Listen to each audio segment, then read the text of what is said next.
Remember to floss, kids. Lord. Okay, you're listening to the Technology Podcast. We're back. We're back live via Zoom. In this episode, we're going to be talking about content creating. So, Jamal, how about we start?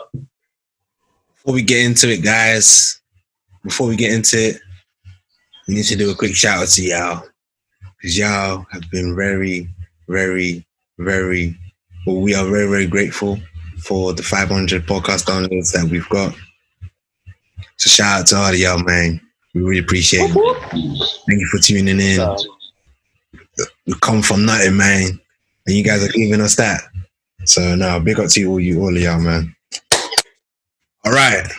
Without wasting much time, before we get into it though, I want to give you guys some quick, interesting facts. Something to take home. All right. And I'm going to ask it and then you guys just let me know what you feel and then I'll just say the answer. So the internet, yeah. How many users do you think the internet has? You mean worldwide? Yeah. It's like 7.9 billion people on Earth right now, and I have to be people on them. How many people on Earth right now? A wild guess. 2-3 wild billion. Guess. I'll say 5 billion. Okay, you say 5 billion. What are you saying? 2-3 billion. 3 billion. Paul was the closest. The internet has 4.54 billion users. Are you sure Paul's closest in that? Malcolm might be closest. What did you say, Malvin? 5? Yeah. 5 billion. I'm off by 500 mil. Oh, yeah, it's you. Clint, I don't know maths. Lol. No, he knows maths very well. But that one I have to be like, wait, I'm going to win this one by force. Lol. All right. That is crazy. Trust. All right. In terms of social media users, how many users do you think they're active users? Do you think they are in the whole wide world? Active users. Because that's not just taking into... This is according to brandwatch.com, basically. So shout out to them. But yeah. So there's around about 4.54 billion that use the internet. How many people have actual mobile devices? Oh no, but you don't actually have to have a phone specifically to have. Yeah, a smartphone, isn't it? I reckon 2 billion. 1.8. I'm gonna say like about 750 mil. I'm not gonna say 1 billion. Oh, then Paul takes it. There are 3.725 billion active social media users. That is crazy. Active. How many accounts do you reckon there are? Because people have multiple false accounts. Anyway, no, go on, Jamal. This one I want to continue going. I'll give 2 more. All right. Yeah.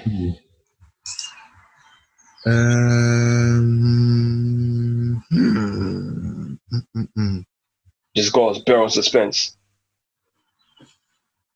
Rubbing his chin like one villain. The average daily spent on social is how many minutes? No, for one individual globally. Yeah, the average daily spent on social is how many minutes? In terms of minutes. Yeah. 3 hours.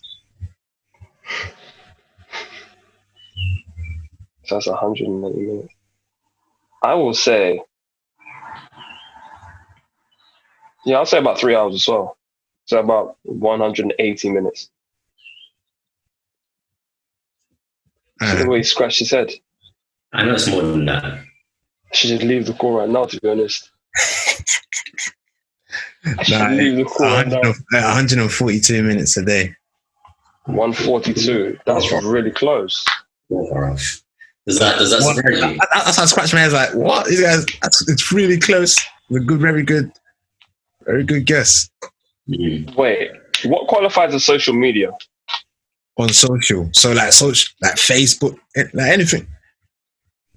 Does it include YouTube? Yeah, that's a social media platform as well. That's one of the. That's not fair. The stats as well. So Snapchat, LinkedIn, Pinterest, Instagram, YouTube, Twitter, Facebook, Google. Okay, fair enough. My stats would be way off because YouTube, I just have stuff playing. I'll be listening to something all day. So if I was to go and look at my stats, it would just be like, you're an absolute fiend. What are you doing with your life? So let me actually. That surprises me though. Near 3 hours daily. Crazy. That's I would say probably roughly to the amount of hours I put in. Yeah. I'm gonna check. I want to see how much I'm on it because you can find it on YouTube. You can find what on YouTube? How much you've been watching. Oh, for YouTube. Oh, okay. I know like they give you like iPhone gives you the, I don't know for you Android. Like, I'm actually saying Google and YouTube actually give you a statistic. So one more time, Paul. Are you saying that Google or YouTube actually give you a statistic, not Android or Apple? So YouTube give you a statistic. Yeah, YouTube. They give you today I've spent 4 hours. Oh, you saw your eyes are well. Okay, sorry. I just realized, fam. I was like, yo, I'm better up in the screen. I was like, yo, I'm trying to read it, fam. I seen Jamal like this, like, it's 4 hours 48 today, but in the last 7 days, in the last 7 days, it's been 20 hours, which is like, yeah, I got YouTube Premium. Stuff is just playing. So I'm not too fussed. All right. Talks right. I hope you guys are those interesting facts. We're gonna be doing more of those like as we go on in the show, just to leave you guys a little something to take home. But yeah, let's get into the nitty-gritty. So what I've called this section is the grind doesn't stop. The grind doesn't stop for us content creators. You know, it feels like with what is going on right now, it feels like we're not really that much affected because what we need to create content, we have it right here. Well, if you have an iPhone, that's obviously, the one of the latest versions. Obviously, you can create like crisp content, 4K. Like again, not that I'm taking shots. Android as well. If you got an Android phone, cool, do your thing. But all I know is for iPhone, the quality is. But let's not get into that because obviously I'm going to offend someone. But yeah, the grind doesn't stop for us content creators. The grind keeps on going. Like if you check all the YouTube channels that you watch, or the podcast, or even on TV, the content is still growing. I was watching Sky Sports the other day. Gary Neville and Jamie Carragher, they're still they're still doing what they normally do. And like the only thing is that they're doing it from their cribs, doing it from their houses. The content is still like, I feel like for us content creators, we're not really affected by this. I feel like now is the time for us to, take advantage of this opportunity. Everyone is at home. Not much people have anything to do. So create content. Everyone's going to binge it. I'm seeing a growth of YouTube channels here on the socials. I'm sure you guys have probably seen it as well. So for me, I feel like the grind doesn't stop for us at all. Even for us right now, like we're still putting out content. We still got things to put out there. We still got, episodes like in our backlog that we still need to put out. So the grind doesn't stop for us at all. What do you guys think? I agree with that. Yeah, I agree with that. That's a very valid point that you're making. It's just that people just need to be more creative now that we're obviously in self-isolating position and confinement, whatever you want to call it. I have a question for you, actually. What's that? Say for let's say you're just getting started out in content creating and whatever it is you want to do. Like for example, my sister is getting into YouTube now. How would you start in 2020? Is it any different than previous years? Like, what do you need? Maybe what is your mindset going into it? How do you get started content creating? Now, if it's to start now, first of all, thanks to the branding connoisseur. Let me get that right. The branding connoisseur. the first thing I would say is you actually need to know what you're actually going to bring. You need to know what you actually, because you see yourself as a brand. So what am I going to bring that? Obviously, there are people out there that are doing it as well. But what's going to differentiate myself from, because there's so many YouTube channels out there. What's going to make someone watch me? And in order for me to watch you, it is the tools that you use as well. If you're using Windows Live Movie Maker, sorry. I mean, you can do something, but you're not going to compete. Maybe back in the day, cool, but now people are adding motion graphics. People are even iMovies is, if you're using iMovie, that's calm. But for my Windows users, come on, you Premiere Pro, definitely. If you wanna like make a killing and you want people to watch stuff, obviously you can. If you're just starting, the YouTube tutorials, they'll give you all necessary tools. You can even join if you've got time, webinars. There's people online that do like they coach you on how to upskill your editing skills and even your YouTube channel as well. Because it will all help you grow basically. And then once you've sorted out what you're going to do, what your brand, obviously you also look at the tools that you can get. Then it now comes to I think those are the key things.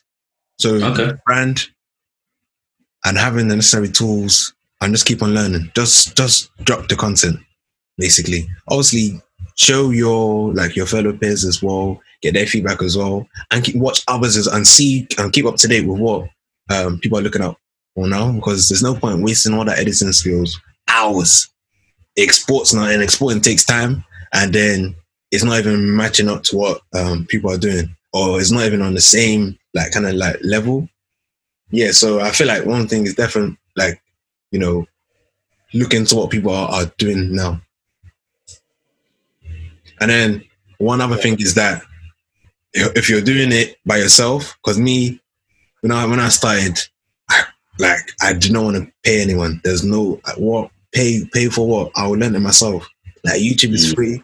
I will learn it myself. So obviously, like I said, video editing. Now you have your brand, and that ties in with the graphic design. Maybe you can pay someone to make like a logo or a banner, but I would say you enjoy it more when you do it yourself, because you're in control of it and you appreciate the grind that you put into it. When I look back at all the stuff so I came from this is what I did. You're growing your company. If you just pay someone to do it, they might not really get it to what you want. Maybe they might do it sick. Don't get me wrong, they might do it sick, but I feel like when you sow the seeds, bro, you enjoy it a lot, man. What's funny, it just based off the points that you were making, it made me just reminisce back in the day, and my earliest understanding, or my earliest exposure to content creating was back when I used to watch MTV videos, like bare music videos. So like the poets back then, like the Youthful Beats, like the quality of their videos and what. Yeah, you see. I get what you mean. I get what you mean. Stories like JAMAL Edwards, how he just went out with a camera, and to now where it's gotten to, it's probably a multi-million-pound industry. That's jokes. That's funny, man. Even I thought, even if you want to go back, fam, to when we were young, obviously you got your shows like Art Attack, fam. Yeah, I used to love that show. He just said that, and immediately I was just like, wow, that was so long ago. You ever hear something and you remember a specific place immediately? Yeah. I remember 20 years ago, my grandmother, may she rest in peace, used to take care of us, and we'd have that onesie with a fat back off. Hey yo, when you wanna go around it, fam, it's as if you're at you've been sent to the other side of the room. That's how big it was, fam. Them ones, and you having to skirt around it just to watch it. And we had one of those, and we were me and my cousin, I won't mention his name. We used to watch like different stuff on CBBS and whatnot. Was it CBBS or I can't remember what it was. It was CIT. Very young. Exact. That was the one. They had like tweeting everything, but it's Art Attack and Blue Peter, where they used to show you how to do bare stuff. I used to throw like all those stuffs here. I think that's what got me into art. You know, drawing. I used to draw back in the day as well. I like when I watch Boondocks, I'm like, I could draw this or Simpson if I just have the time. But now I don't really have the time. But I feel like that it's like, what do they call those things that shape who you are? Crap! I forgot. There's an actual word for it. Yeah. It's like a defining moment in your life, or any of the listeners, if you know it, please just comment and just let us know, because this is killing me. But then I feel like shows like that, it really molded who I am. So I knew I was gonna have a feel for like art, anything to do with art, you know. Yeah, back then I can imagine like just the barriers to entry must have just been quite high. You must have had to have probably studied just multimedia development for a long time to just put out any content. Yeah, just the thing is now, the amount of platforms that I'm seeing, the amount of platforms that I'm seeing is crazy. Like you can release about 10 videos in one day if you really wanted to, if you really had the content plan and everything. That's if you want to kill yourself though.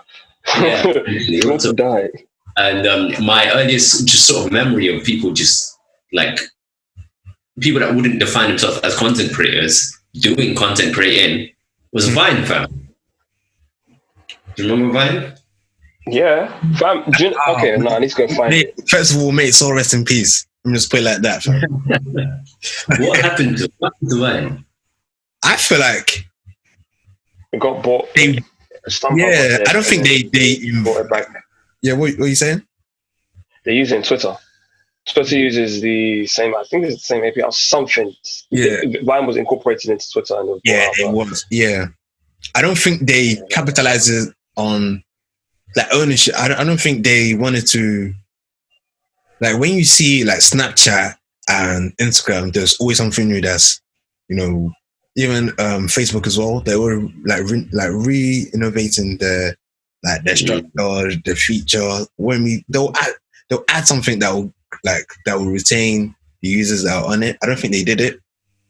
And then I'm looking for it now. I was looking the other day as you're talking about it.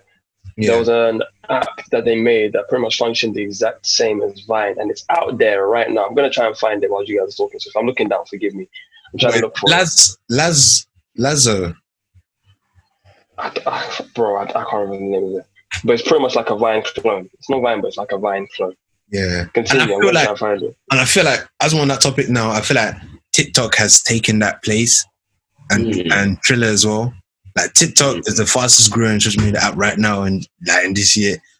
If you look around, if you go on your feed, you definitely see a video that was made by TikTok. I mean, I've been in and around the TikTok community. I've had a look around. But what I don't understand, I think I did some research on it as well. Do the users even get paid from it for putting out content through TikTok? I'm not sure about the monetization side. I'm not too sure about that. Maybe they haven't. You know how Instagram you can do the whole paid advertising, whatever they call it, the paid. Yeah. I mean, somebody correct me if I'm wrong, but I'm sure last time I checked, you are actually not able to capitalize from it. But saying that, it's a great way to just promote whatever it is you're doing, because 100%. Because right now, like for us now, as we are growing, that's something that's an app that we should, like be on and get ourselves on. Anyone that's content creator or whatever you're doing, maybe it's even coding as well. Create an account for it. Use all the hashtags, whatever. Someone's gonna find you, and you never know where it might take you, because you can put all your other social your other socials there, and then people can find that, and then that's how you grow, basically. You know what I didn't want to bring up, but I'm going to bring it up. Yeah. I'm pretty sure it was TikTok. I'm not sure about the authenticity of this, but I must have seen a video released by it was of one sort of American sort of deposition going on regarding TikTok. Yeah. And your data, basically. Did you see it? No. TikTok. I believe it's owned by a Chinese company. TikTok. Yeah. Okay, give me a second. Somebody verify for me. Well, basically, he was just saying that like he's actually taking his daughters off it because apparently like the permissions on TikTok is just mad. I'm not sure about the authenticity of it. And if I can find the video, I'll link it after this video. Yeah. I was just in that video, whether it is a cause for concern. Have you seen it? Yeah. No, it just says TikTok Incorporated. I'm gonna have to actually search on my PC to actually find out. That seems bad because a lot of the applications that we use now actually require a ton of our permissions on our phones. Like when everybody's like jumping on House Party and whatnot, when people start seeing that, okay, there's a lot of links between this place and this. I think we spoke about it before, didn't we? Maybe offline. Maybe offline, because it's like House Party, to use House Party, the permissions that they ask for, and then what they actually have access to is a problem. So like, there will be a link. Yeah. That's how you what? Sorry. That's how I created mine through my Snapchat. Well, your House Party account. Yeah. That's the thing. People having suggested friends. I think it hasn't even happened to me. I started seeing suggested friends that I didn't have on Snap, but like on Facebook or like Twitter or through my contact, like my actual contacts. But then it's like, what do you actually say yes to every single time you download an app and you allow it to be on your phone? It's scary. It is very scary. This is one that we'd actually have to. Your phone is actually listening to you. Like all these apps that we like, for instance, Instagram. I was talking, like, the thing is that with Instagram, I wish I had like the resource or the backend to the. Time out. You sound like dubstep. There. I wish I had the backend to support this, but definitely, I was talking to someone and what do you call it? We were I forget what we were talking about. I think it was jewelry. We're on Instagram. So when you're on Instagram and you're using it now, I don't know what permission it is, but the permission that you've allowed allows you to it allows them to listen to everything that you're basically to anything that you're saying, anything that's going around, and you get that suggested you get like a suggested ad. Then if it happened to you guys, we're talking about something, maybe like a shoe, and then one shoe company will start advertising an item to you. Has that happened to you guys? I am very specific about what permissions I use for every app, like even location services. That is mostly always off in it. So it's never happened to me, but I do know what you're talking about. And just to put in a quick note, that regarding the TikTok thing I was talking about, if you're interested, I've DM'd it to you guys. Oh, okay. The TikTok thing I was talking about, I just found it. The TikTok is developed by ByteDance. And ByteDance is a Chinese, so as it says here, just after a quick Google search, a Chinese internet technology company headquartered in Beijing, and it was founded by whoever it's founded by. And if I start going into it, they've got a ton of subsidiary, so they've got like a bunch of different Chinese companies. You're never gonna find that owner, bro. Huh? You're never gonna find that owner. Oh, bro, the founder. It's right there on Google. Okay, all right. Yeah, I don't want to say his name because I'll end up butchering it. Oh yeah. But after one Google search, right now, if as much as it is like when you deep it, data, like if you're a business here, right now what we're saying is data is valuable. Yeah, there's a war on data. Data is very valuable. There's so much you can, There's a dark side to it, like what we're seeing right now. Like, why would I want? It's mad when you deep it. Like you're on your phone and then you're talking about something and then you're seeing an ad for it. Let's use this. Imagine if someone has some agenda right now, government plot, or someone hacks now, or someone hacks Instagram now, that's you done. Yeah, I agree. Like obviously, I'm sure you guys are aware of the fairly recent-ish Facebook scandal that happened. I believe that was before the GDPR. So it's not as if like the government is not doing anything about it. I think GDPR is going to be one very, very key moment in history, just because I think everybody's just started to deep that this data thing, it should be protected, man. It's sacred out there, because the amount of information that is just out there that it could be accessible to malicious users. Like, yeah, there is a dark side to it, but I do think people buy data. You know that companies buy data. Yeah. Oh yeah, of course. Being a data miner is a thing. What's interesting, because after the GDPR act was actually enforced, if I'm correct, when was it actually enforced? I can't remember. But after that entire thing actually came up and went ahead, 2018. Everybody started 2018. I think so. So after that actually occurred, then we started having to actively and willingly give away our data so that we can use the same services. So when you start now using a website and then you see that cookies thing pop up before, I'm always that saying was just there. Yeah. Well, that's the thing. Before it was logging, and it was allowed to be on your PC without you actually being knowing of it. So if you didn't know what was going on, they'd be tracking everything that you're doing and going through.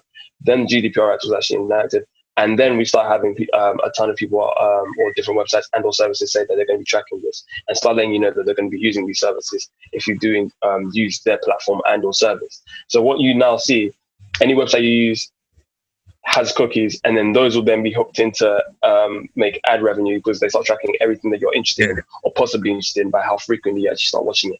So me recently bought a bunch of stuff that I need for where I'm living now, and I start now seeing that after I'm even talking about it, or I start doing like maybe 1 or 2 Google searches, or however long I've stayed on those websites, I start seeing more and more stuff pop up.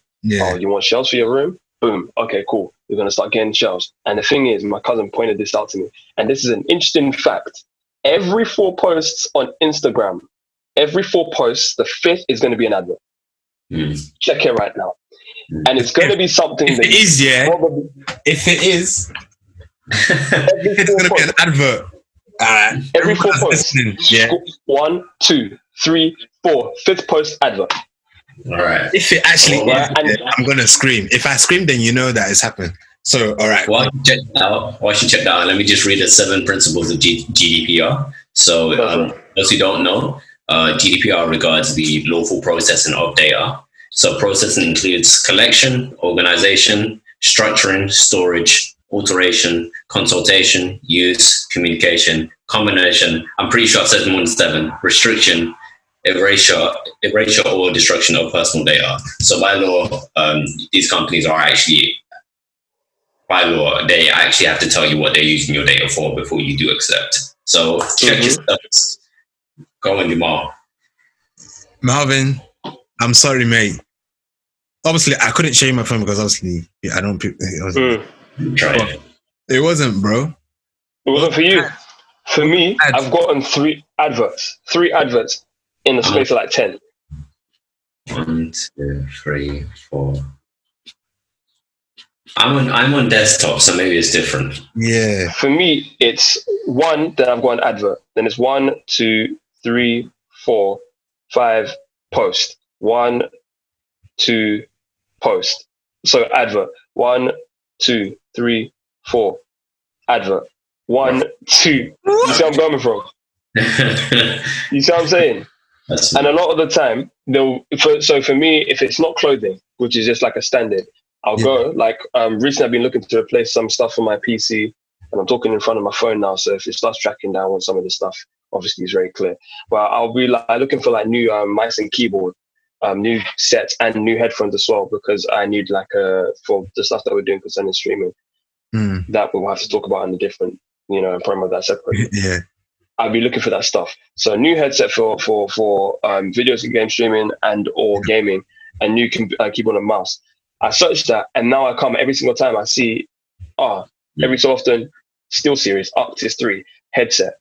boom. Logitech, mice, keyboard, boom. And I'm like, oh, okay, cool. So they've clearly been, and I'm not scared because I'm like, this is definitely going to happen. But it's the frequency in which they start picking up everything. And it's ridiculous because it's just like you don't actually have a moment to breathe before they start putting the evidence up. Do you know what's crazy? This is a very good talking point. I'm bringing up something right now that I found out last week, and I'm happy that you brought it because it just reminded me now. So I was watching a valuetainment video. That's the name of the YouTube channel. If anyone wants to go. Are they cool? What do you say? I said valuetainment. I like that channel. Yeah. Now that guy's content. He's even the one like. But I'm gonna go back and I'm gonna go forward. So when I was growing up, like when I was trying to find my space on YouTube, he has a section where he talks about how to grow your channel. Tips. He gives you tips and how you can exploit the market, get people to watch your content. So big ups to them to what they're doing because they were very instrumental in me growing up. So anyone that's trying to grow their channel, definitely look at valuetainment. But yeah, okay. So going forward now, so I watched one of his videos and he was talking about in China, when you think about China, I feel like they're so far ahead in terms of like tech, and I'll tell you why. And this is all this ties in with AI as well.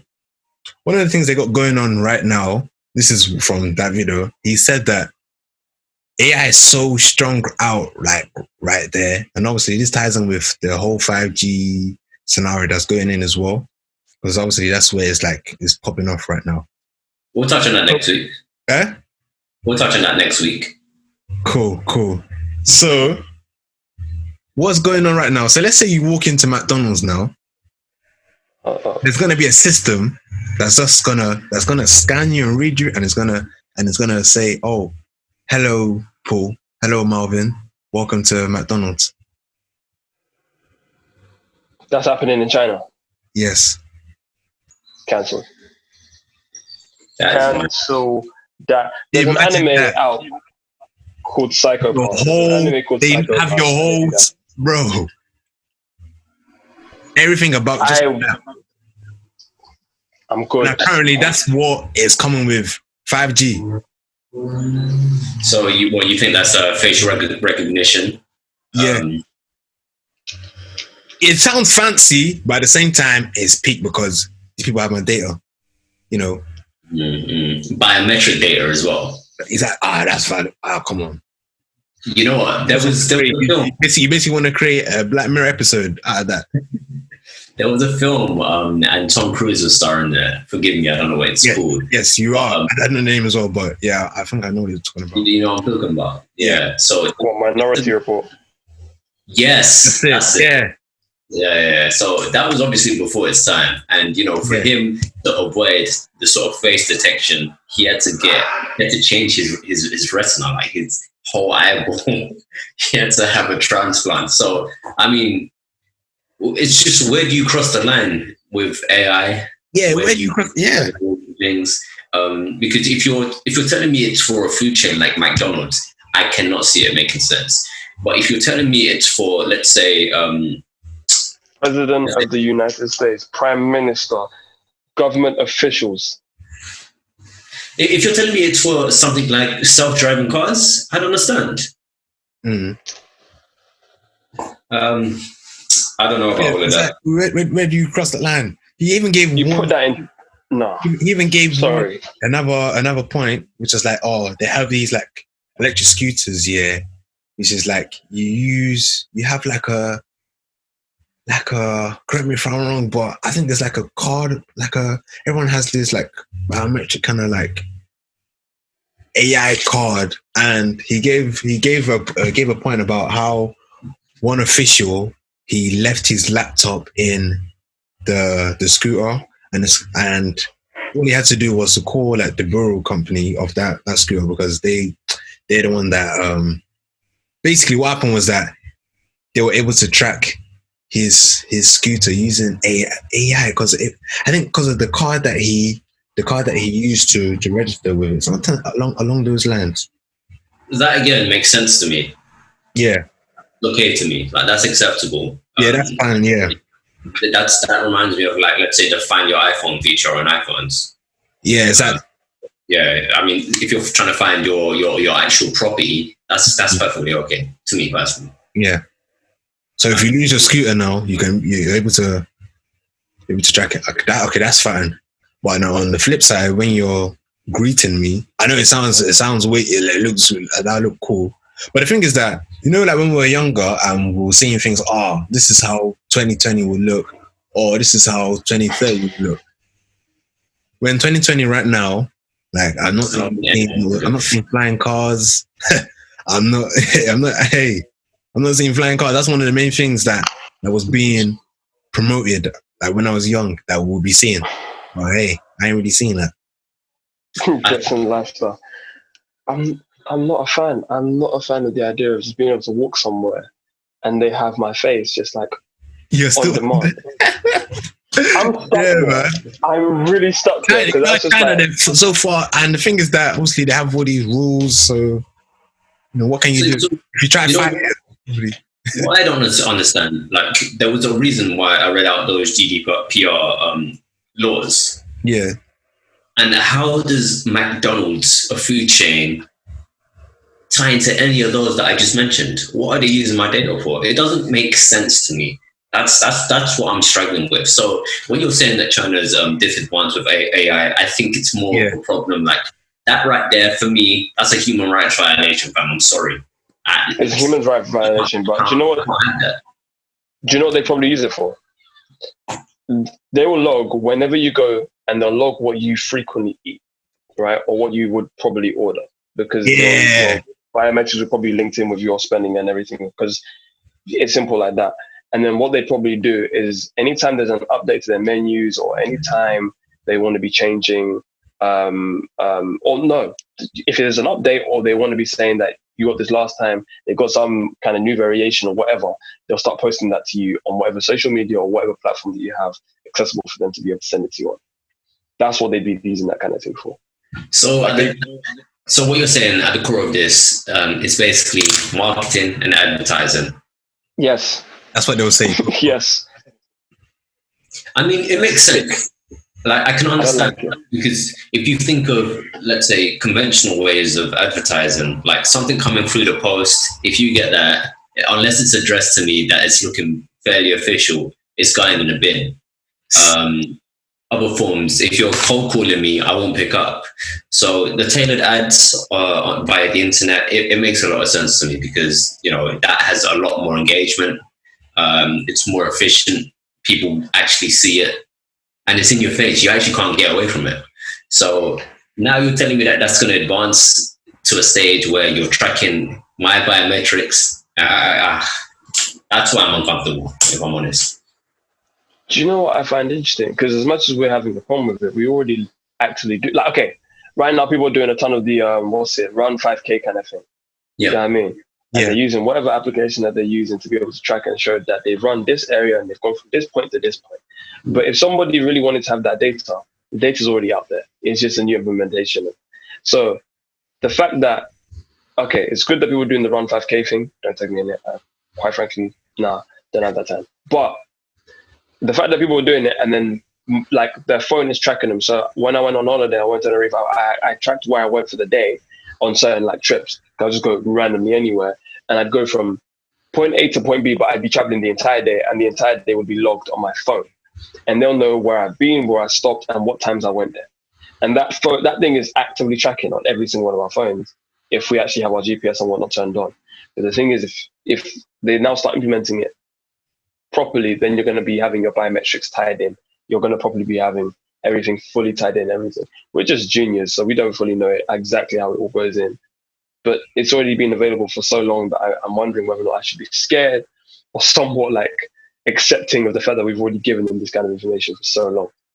Don't be scared, people. One thing that obviously in preparation for this episode that I wanted to kind of bring to you, and it may be controversial, I just want to know your opinions, is after the whole Steve Jobs keynote speech back in 2007, 2008, whenever it was, do you actually think he intended for the iPhone to become what it is today?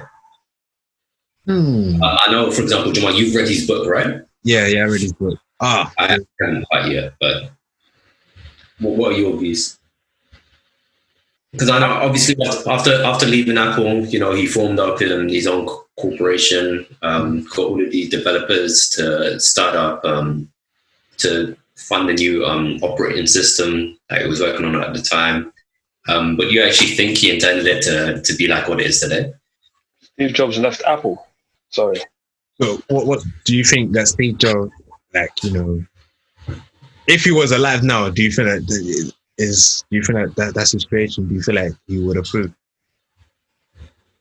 No, because I feel like time. I feel like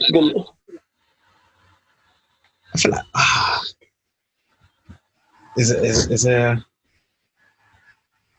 The thing that you're saying is because he's passed, so the thing in which he's created and or probably co-created with a bunch of different people. If you're just saying that simply he spearheaded and was always the forefront as to exactly how it will go, then the moment he died is the moment that his part with Apple kind of died. Unless they have like archives and archives of what he said, this is the way it should have gone. We want this then, and then this, like everything progressively and what goes. But I don't think I don't. There's some iPhone phones here that shouldn't have, like, I think they're just playing about though. Is those X? Like, what's the difference between that and the iPhone 10? Yeah. I don't know. But to answer your earlier question, Marvin, basically Steve Jobs, he employed, basically in growing Apple when it was on its early stages and getting a lot of attention, he employed a manager, like a head of a division, basically, that used to work for PepsiCo. So not a software developer at all, just the manager of their operations, brought him over to Apple. And that individual basically drove Apple's share price into the ground for a while. And because of that error in judgment, Steve Jobs actually got voted out of Apple. But he did return 12 years later. So in those 2 years, he founded Next, and Next were, they developed some sort of operating system. I need to do some more even into it. Correct me if I'm wrong, Jamal, but yeah, just to give you the context behind it. But I personally don't think he would have, like, I've listened to that keynote speech a couple of times, and I don't think he would take away the money. I don't think he would be actually satisfied with what it's become. Because now it does so much more than he sort of intended it to do. I don't know. It's an interesting one. What are your thoughts? You feel like you'll be happy with the AirPods? That alone has brought bags, stacks that could fill this whole room easily. But you're asking the wrong guy, because I'm an Android guy. I haven't really, actually, I'm not going to say Android guys don't pay attention to the industry. I'm just saying that I haven't paid attention to the industry in that capacity, so I wouldn't know exactly where Apple was really headed. Because here's the thing: every single time we talk about Apple, as the guy that's the resident Android individual between the three of us, because apparently the two of you make me say it. As a guy, I'm joking. Jamal's face is just, but as like the guy that's on the outside, I do see that like Apple, the main thing that they do deliver is quality, and consistency with the quality. Other than that, I do in some cases think it's somewhat overpriced, but I've never tracked it to see what the trajectory of most devices are intended to be. Like I can be a visionary in other areas, but when it comes to all the mobile devices, the main function is to be calling. So the amount in which things are being tracked and how far it's going, like mobile phones are more being bought for their cameras than they are being bought for the core function, which is to provide calls. So I've seen Apple more go. Just back in the day, do you imagine before? If you go back, people used to use letters. They'll wait 4 weeks for like a response for that individual to. You got to send that thing by pigeon. 4 weeks. So that's a pigeon, and another 4 weeks. Waiting there. bonfires for you to get a response. And now, if you move on along the timeline, they had those ones that you be spinning like this, and you put in. The telephone, yeah. Oh, rotary telephones. Then you have the mobile phone. Imagine being brought up in the time, the history of it was just for calling. Now you have like the mobile phones. You have the big ones. That's the side of your head like this. And then you have like the handheld ones that you can probably play some games on. And then you now have I think what came after that? Because I'm talking about the Nokias, and then what came after? Motorola's, and then BBs. iPhones. Was it the Blackberries? Yeah. Blackberries came after the Motorola's and everything. Yeah. But that was like an era of experimentation. Everybody was trying to work out where it's going to go, and now we've come to this point where we've like every phone, right? Where's mine? Well, Android is the most popular as well. It's the most bought phone. The most bought phone, yeah. But every single phone has this form factor now. This exact form factor. Nothing looks different. And looking at it from the back, it's only by the Touch ID that you can tell that it's not an Apple device. Otherwise, everything now looks the same. So where I was going with it was that everything now, even when it comes to Apple, if you start looking at where things might be going, everything seems to be geared towards providing enablement for social media platforms. So really, cameras are getting better because people are posting pictures.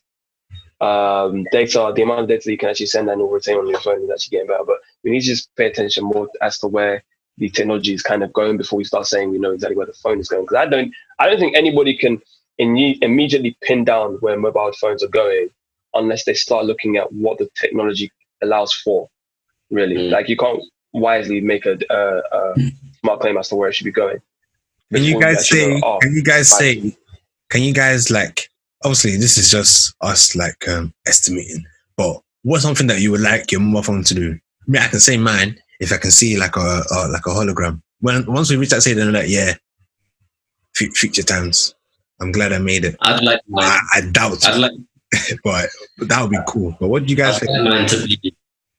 I'd like mine to be like the Omnitrix. I forgot about that's like Ben 10, isn't it? Ben 10. So what would you want that to happen? As in, like, you want to turn into something or what? That's what I'm thinking. Paul wants to transform. I'm playing. But I think it would go into it just being an all-in-one sort of thing. So, have it transformable, it's your phone one time, it's your watch another. So, I don't know. It's difficult to say because then you're actually looking into the hardware. And in order for it to get to those stages, you obviously need smaller cells, smaller batteries, smaller memory. I'm talking about in future times, if like, just use, like, speaking into future, what's one of the things that you like? You're talking about software? Bro, what would you like? Like I said, holograms. Having a hologram. That's a mixture of hardware and software. Yeah. Because what people are starting to explore, companies are starting to experiment with, like Samsung, it's like people going backwards. They're starting to now have the foldable screens. Yeah. Something like that. And everything.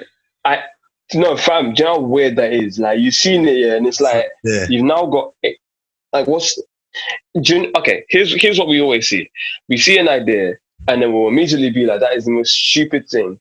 And then we give it approximately a year and a half, 2 years, and more people are going to be using it. Like, I think my phone is where it is. And if we do get the hologram, or I think what Microsoft are trying to do with the HoloLens, where you have the glasses, but then like in the glasses, it starts giving you a heads-up display and it starts showing everything. That would have been pretty cool. But I think the problem is just privacy. You wouldn't have had a massive issue with privacy. But at the end of the day, that kind of thing is pretty cool. Like at the end of the day, you'll be able to see. I said, it's cool. AI is cool. But then on the flip side, are people ready for it? Like what Taylor said on our podcast. As she said, Like these things are in place, but it's just like, are people ready for it? Like, you know, with the AI cars, you know, the self-driving cars, basically. Are people ready for it? There's so many, like, you know, rules and regulations and facts behind it. No, I personally think like the GDPR was just the beginning. That's starting to piss me off. Sorry, think about it. People are learning how to drive now, spending how much money, and then all of a sudden, a robot can drive you where you need to go. You've now got a mandatory chauffeur. I wanna drive. I want to drive. It's bad, but I want to drive. But the AI is there to be able to drive us from point A to point B. And they already have it working in Teslas where you can tell it to the front. Is it Teslas? I know in Tesla you got it, and there's a new car that's electronic, not new, but it's relatively new, the Polestar. And I don't know if that has the same. And they've been having Mercedes also did the same thing where you could lock onto the vehicle ahead and drive at the same speed as them, and somewhat essentially lock onto them. So where they're driving, you kind of chain to, and you're not moving. So it's like a form of AI that they've been working on for. At this point, it's been like over a decade. They've been working on that, but it's kind of scary to see that that's where everything is going. Like slowly, it is just like, as I say, scary. It is thrilling. I'm not terrified, but it's like you're starting to see things going more that direction. I'm wondering how the hell that's all going to work out. Sorry, I went on a tangent. No, after this whole lockdown thing, I'm going to look at, because, you know, I would like to see what is being done. Like stuff like that, if like, you know how we were planning to, you know, with the whole the VR gaming thing, AI, like if we can actually, you know, go to a place where things are in development and see how they're actually testing all this kind of stuff, that would be great. I'll look into that. Yeah, you can get that in the pipeline. It's so funny how things tie into each other, because the thing that I was looking at recently, I was playing a game on Twitch, and I was streaming to people, and I had a moment where I'm playing, and you see the world in itself and what starts to interact with itself. This game is fairly like it's a few years old at this point, and you're seeing it's like scripted events, but you're seeing the interesting scripted events that would happen if you weren't interacting with the world. So you're driving from point A to point B, and I see like the game is set in San Francisco, and you've got like different places where they have interesting housing. Well, I've never been in San Francisco, and you've got like someone that's doing like a body painting, and someone else that's an AI walks up, and they start having like a full-on dialogue and taking pictures of each other. And I'm just there looking at them like, this isn't a game. Like it's very simple logically, but this is where things are going, where the world lives without you being in it. And that kind of AI, or the logic of actually applying that, is something that can actually be transported elsewhere. But the ideas of it are now being pushed everywhere else. You guys have got me thinking a lot. Sorry, I want to shut up for a second. That's crazy. That's interesting that you say that, man. That's a whole other interesting topic that I can't wait to have. One kind of last question that I have for you, Jamal. I think we may have touched on it offline. Is just let's say you do get into content creating now, and you're sure of the quality and the time that you spent with a written piece, with a vocal piece, whatever it may be.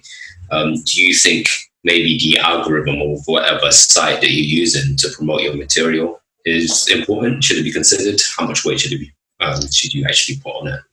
Definitely. Like, you need to play the game. Definitely. Like, you definitely need to do that. Play the game. Like with YouTube, there are people that have studied the game, and they give gems on how you can, get your content. Let it be the first thing. Like one of the things is thumbnails. People think, you know what? Yeah, I made this video. The content is banging. All right, cool. Let me just put it there. People watch it. Cool. No, if like nowadays people are like they need to actually. If you're like nowadays you see people with glossy thumbnails. Is the thumbnail, you can already kind of tell what's gonna happen, and then you can kind of like make a judgment already. Like, you need to grab people like by the throat. Like, once you've made that video, you need to pique people's interest quickly, because people, if you lose interest, they're gonna go to the next thing. So you need to grab them by the throat. So once you've made out that piece of content that you feel is gonna bang, thumbnails, another thing. The title as well. It has to, like, the websites that you can use, Google, like, they call them SEO analytics. So you can look up for keywords that people, are more likely going to go into to type. That's how you play the game. How to is like one of the like the most everyone is searching how to. So, but that depends on like your like what you're bringing, anyways. But you just need to make sure that in your title it is straight to the point, and it combines what people are looking for. What I think. Okay, I'll just put this title, but no one's really going to search because you need to play the game. What people are going to type. Well, is there? And then I'm very interested. And then there's tags as well. And now there's tags. Yeah. There's tags. Wait, before you put the video out, make sure you put your tags. These tags, they're like. So let's say your video is about cooking now. In that tag, it's about making jollof rice, for example. What you're gonna put in that tag? You're gonna put rice. You're gonna put jollof rice. You're gonna put Nigerian meals. You're gonna put African meals, African dishes. How to make jollof rice. You see how I'm going? It's like word association game. So that's how. So, and what that does is that when people search for those words in the search bar, your content could be one of the first things that they look at. Okay. My next question is, I'm actually very interested in Marvin G's as well. But just based on that, based on playing the game, how do you remain authentic? Or better phrasing, is clickbait a thing for you? Does it bother you? What are your views on it?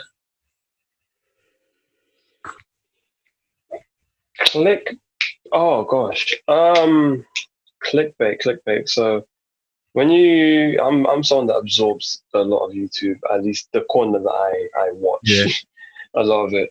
And I think it's different things for different audiences. I think when the audience is younger, clickbait does somewhat work because you may not exactly understand where someone's trying to go with the content they're trying to produce.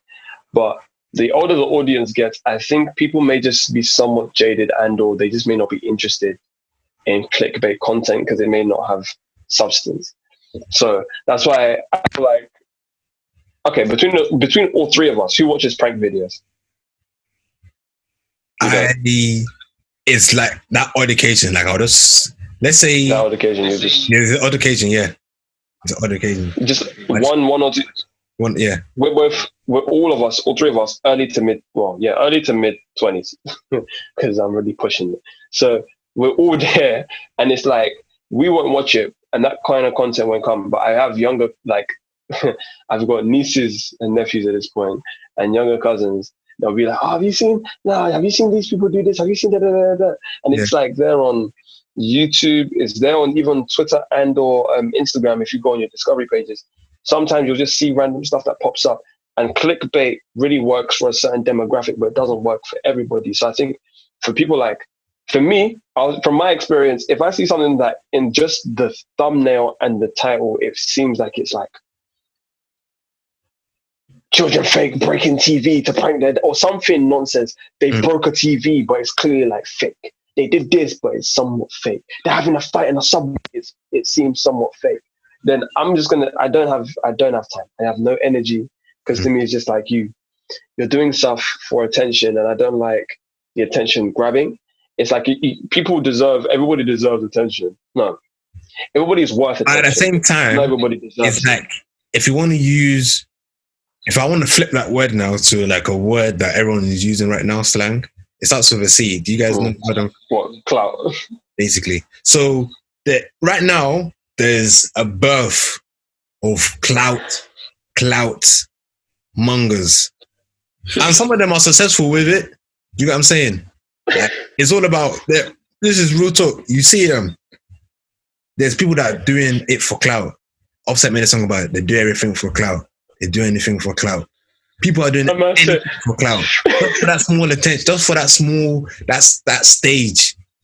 And then when you see it next week, there's another clout come. It's all about, and the thing is that, there are people that use that clout wisely, let's say you put out, let's say you put out a video now, and then it's wild, and then it somehow blows. You know, obviously people associate with that kind of thing. Maybe it's the way you convert those numbers. Let's say they follow you. Okay, you've got 1K. Let's say from your 1K followers now, you've now got 2K. And let's say you're blessed. Let's say you're doing a YouTube channel. That's gonna work so much in your favor because now you've got an audience that's gonna appreciate what you do. People just get clout for unnecessary reasons. They don't even convert those numbers into. Because if you see, like, if you're a businessman, YouTube, if you have people watching your channel now, what's that gonna bring? At the end, it's gonna eventually put money on your table. Revenue at the end of the day. Okay, all right. So bottom line, just in one word, is it about the numbers, or do you have to be cautious of what you're actually putting out there? Is it about your bottom line, or is it about your rep? You have to have like branding now. Cool. If let's say you're doing cooking, let's say your channel is all about making food, you know, your channel is about making food. You do tutorials, you can do vlogs, you know, those are areas that you can branch out. It's still under that umbrella. When you start doing crazy stuff that doesn't even tie into it, maybe like pranks, you can still do cooking prank. Maybe you can make like maybe there's something you can put like extra pepper or something like that. You can still prank. It still falls under it, even though it's kind of wild and it would bring attention. Once you start doing stuff that's like football, you're doing something that doesn't even tie in, or you're I'm not even gonna say that, but you're doing something that doesn't tie in at all. Then you're basically you pretty much sold yourself, and no one's gonna appreciate that. You probably even end up losing your followers.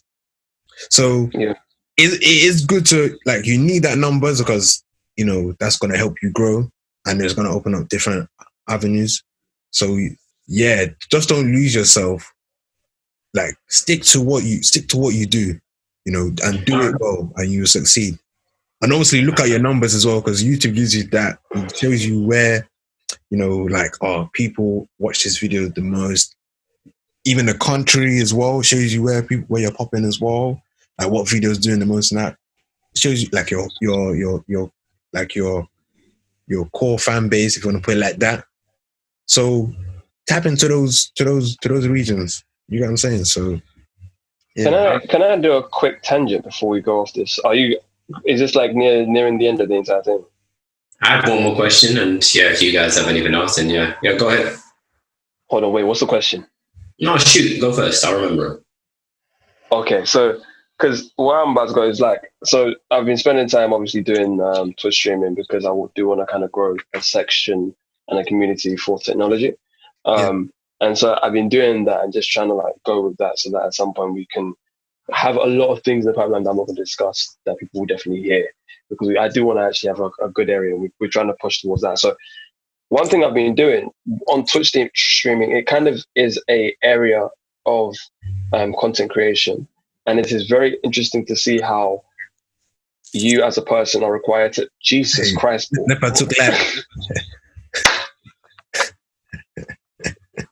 I just saw eyes. I was like, wait. That is so funny.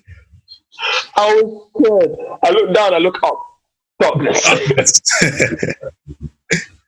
But it's an area that... Oh, okay. No, if you want to cut that bit out, Jamal. But so Twitch is kind of like it's an area of content creation, and it's a platform that allows you to actually engage with people live and or put out your videos afterwards. What is interesting is, just to add to the path you're going on, it's mad how Twitch has grown. I just saw it as a platform that, okay, you play games and people just watch it, but there's actually so much to it. Now that you're doing it, I'm seeing, okay, it's something is way more than that. It's way more than just you streaming and people just tuning in. It's way more. Bro, I've been paying attention to it. There's a few people that I want to get on as guests, and we'll discuss that I know that when they talk to you about it is so much more. Twitch goes into more, like, it includes and incorporates coding.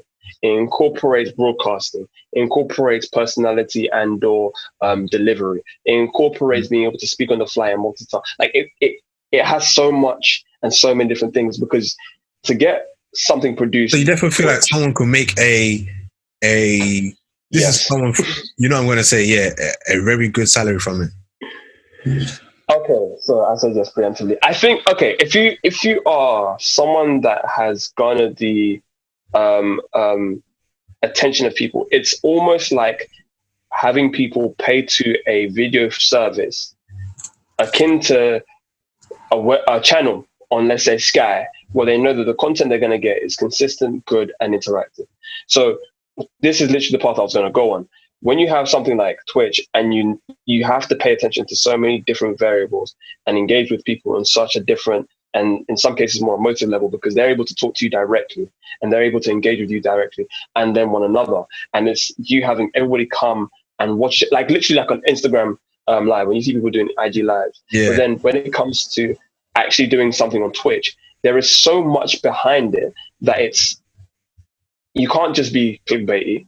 You have to be genuine. You have to be focused on what you're doing. You have to make sure that the production is very, very good, because when people come and they engage on this platform, you actually have to know coding so that you can actually take in commands that people may put into a chat so that it gives out a specific output as you would do in general code. But the thing is, it's like the back end is there. It's knowing that when it comes to like your web browser, you can actually put in commands into your web browser in terms of the developer side that works literally like a JavaScript or a some other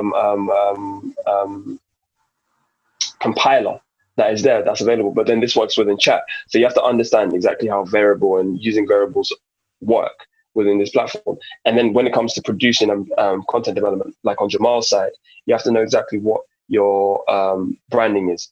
You have to understand exactly how your branding comes across. You have to understand how you're going to engage. It's so much. It's levels. It's tiered. It's like YouTube. People just think, and people just like, for example, people be like, oh, you like them do anything? It's like, what's that gonna bring?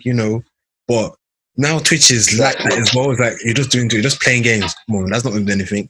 Now, people are now proud to say, yes, I'm a YouTuber, I'm a content creator. Now people are going to start saying, what's the word? Is it Twitcher or what? What would you call it? Twitch streamer. I'm a Twitch streamer. My man said a Twitcher. That's a Twitcher. I was guessing, man. They're content creators. But here's the thing, because I am like, I'm trying to grow, but I'm a bottom tier. Like, I'm not the best. There are people that I know that you'll be there, bro. When you see, bro, amen. But when you're seeing people do, like, from the time, okay, here's when I realized, like, okay, this is already big, and now it is beyond massive. Yeah. Is when this COVID hit, pandemic hit, and Formula One started doing Twitch streams that started streaming virtual events, virtual races on Twitch. Now, they can host this anywhere, right? But the use of the platform is when I realized, oh, wait, hold on. This is more than just content creators, because there are even content creators out there that it is a very clean and crisp and effective platform. It's like watching flipping Match of the Day, right? Where they have panels and sets. They have cameras and everything, like broadcasting setups there and available. And it's literally turning into where Jamal's coming, whether you have the branding and everything actually set up for them to use, and they know exactly how it was going to engage. Now, stop me, because I'm going to have to stop here. Yeah, I mean, what's your last question? Just one more thing. You know what I didn't know, just based on Twitch? I actually didn't know that it's a subsidiary, so a company owned by Amazon. I didn't know that. Yep. Amazon. They own it. Amazon owns it. Oh, these guys are clapping again, man. Oh, wow. Hold on, what's it? Yeah, there's a horn going on around my area. Is it? Pay them more money. Like give them a salary raise every week. I mean, I'm happy that they do it, but shout out to the NHS, and I think there's fireworks going on as well. You didn't know that. Wow, I just that's the first time. I'm sure it's for some for some viewers, listeners, probably the first time that I didn't even know that Amazon brand. Okay. My last question is, obviously we've spoken a bit about branding. Yeah. Mainly about YouTube actually. My question is just, as a brand, how do you build on other platforms? So let's say Instagram, Snapchat. Is it the same rules? Same rules apply, or do you actually have to be strategic about how you go about it? You know how we should answer, Marvin? You answer from like Twitch, and then I answer from branching from Twitch to a different perspective. Yeah. Or doing content creation. Yeah. Like obviously it's like he's asked from a YouTuber, but obviously I also, on the flip side, I want to know how a Twitcher can, I'll answer it, but also you give your answer also from like as a Twitcher. There are people that are gonna come for you. Be careful, Jamal. No. So the question. Yeah. Paul, say your question again. Ask the question again. My question is, in terms of branding, in terms of brand strategy, is there one? Do you have to be cautious of one when maybe, let's say you're off Facebook, let's say you're off Amazon now, and Amazon and its algorithm, you've gone away from that. You're coming out onto Instagram where it's more visual, you're more looking at the aesthetic, or maybe you branch over to Twitter or Snapchat, where Twitter recently, the feature that they've included is the threads. And you can actually be very strategic about how you're doing a thread. Likewise with Instagram, you've now got the carousel feature. So if you want to tell a story, you can do so very visually, very effective. So just in terms of the strategy, is there rules to the game? Maybe even with Twitch, is there something that you can do to distinguish yourself and just stand out? How would that make sense? Okay, so I wish. We have to give a shout out to people like the Modern Alchemist, one of our friends from uni. That's Adeola. Yeah. She's been out here for a minute, and she's been doing bits. And again, part of Black Hawk Games. Where I'm going with this, the reason why I have to give shout outs to people is because they've been doing this and they know this a lot more than I do. But what I have seen in the time that I've been there, and it's been not too long because I've only started recently properly. Like just doing it as the pandemic has hit, so I'm actually not doing it frequently. You have to be very aware as to what people are using when they're engaging with your platform. So when I say that, so Twitch allows high customization, and it allows you to plug in exactly what you need and develop exactly what you need to put into the platform. A lot of people, so when I say that, a lot of people use stuff like Discord for communication. It's also used for game chat that people can have. So what I would do, or what I've seen people do, is that they set up their platform and then they obviously allow for notification and updates through stuff like Instagram and Twitter. But then the core of your communication and outreach and or community would be set up within something like Discord. And what Discord would allow is for the community to actually come into one place and have all their updates, have all their information, and then also further, if they're playing games, have game chat running through this one app. So not only do you get to go, it's like you get to go into a hall, right? Think of Discord as a hall if you connect into it. Everybody that's in your community is in this one hall, but then at one area of the hall, you have different rooms. And within those rooms, people can gather, not only on being in your hall, but get into their rooms and engage within their own game and or whatever, because they have formed within this larger thing and then can split into the subsection to continue gaming. And it's not that it's just set people, like one or two people that will be involved in those. They'll then be able to like mix in with everybody and rotate through games and whatever, however they wish to do, if you give them the avenues to do so. When I'm bringing this up with Twitch, the reason why I'm saying this is because you have to, when you focus on what people are using and when you focus on how people are interacting, then you can actually start developing your brand. Because having everything like that set up, you're going to see that set up with a bunch of different people. A lot of different streamers will have area for their community to gather. But then when you actually focus on your own brand, it can form around that.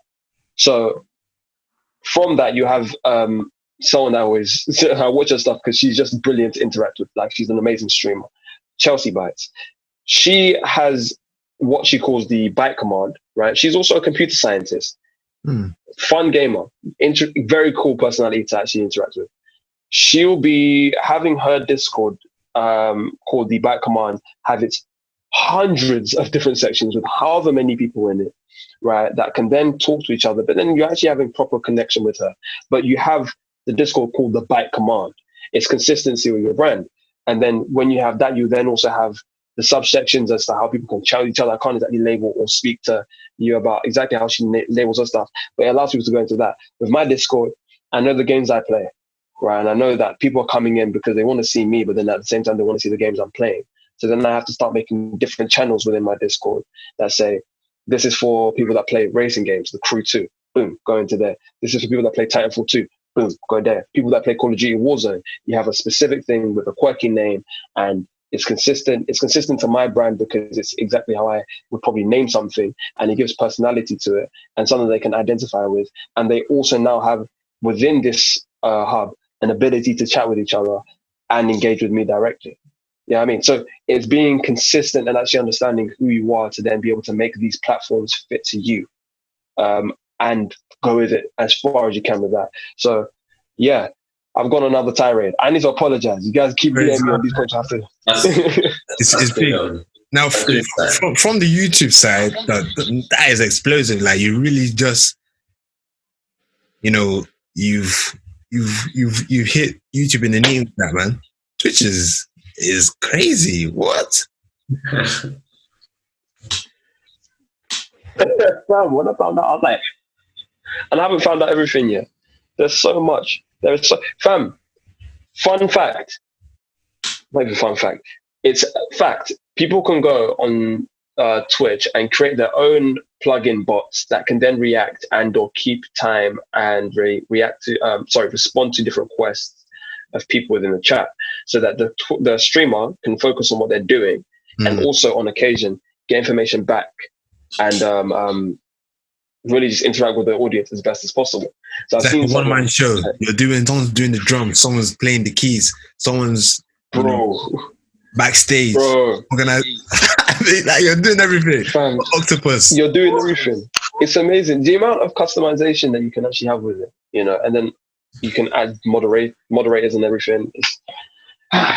Sorry, shut myself up. YouTube, let's go. So YouTube,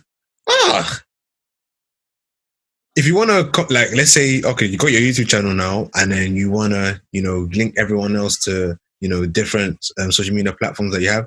Obviously, okay, so you got your video now, and then you got the nice thumbnail, you got the nice title, you've done in your tags, maybe you've put in your comments, you put timings, like this is like for someone that does like a long video or whatever it is, maybe you put timings and sections.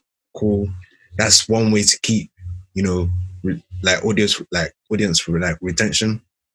Let's say you got the timings and then you put like maybe intro or AI and its disadvantages, whatever it is, outro, you can put that there. And then also you can, on the flip side, depending on how you want to do it, you can also do like a live stream as well, where you can have your live chat and people can talk in there. You can do your own normal content, to the people. Then also you can also have your live chat there where people can interact and basically you can respond to whatever they're saying.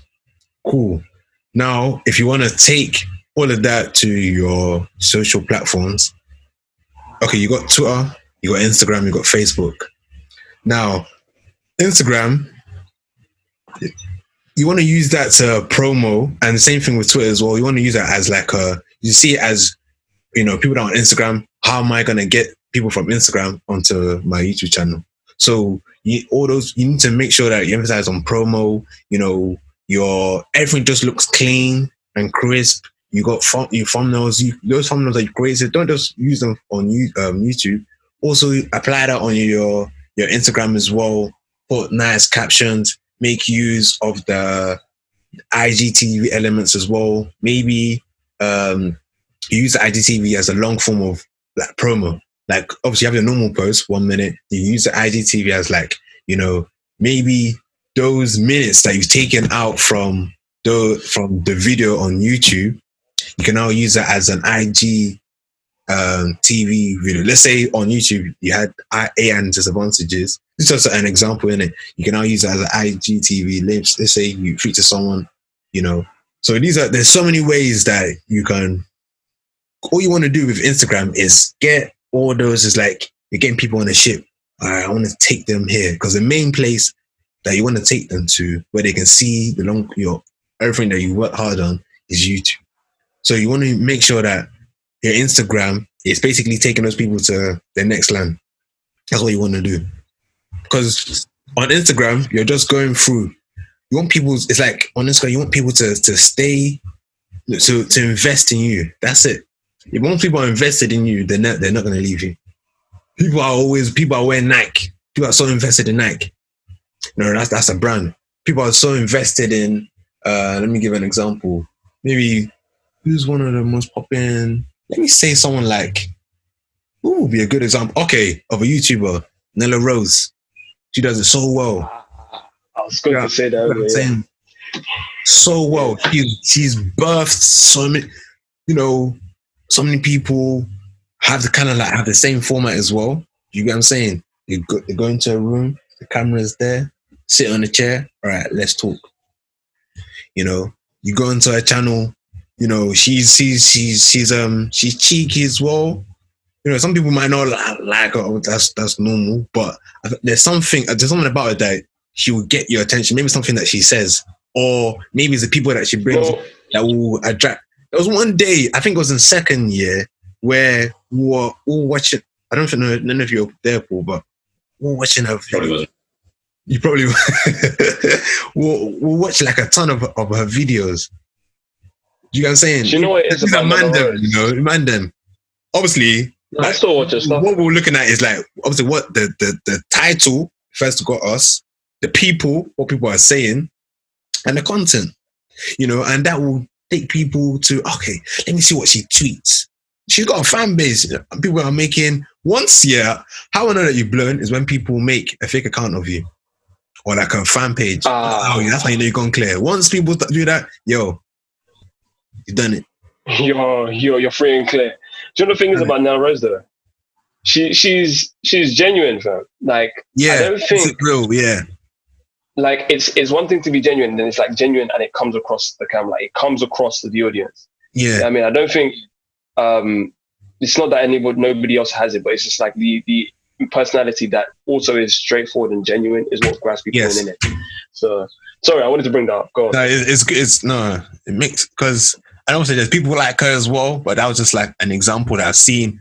Like I've seen her growth, and it's huge, man. Interviewing, you know, actors, you know, there's so much, like when you deep it, like just as YouTube can carry people to places that they would have imagined.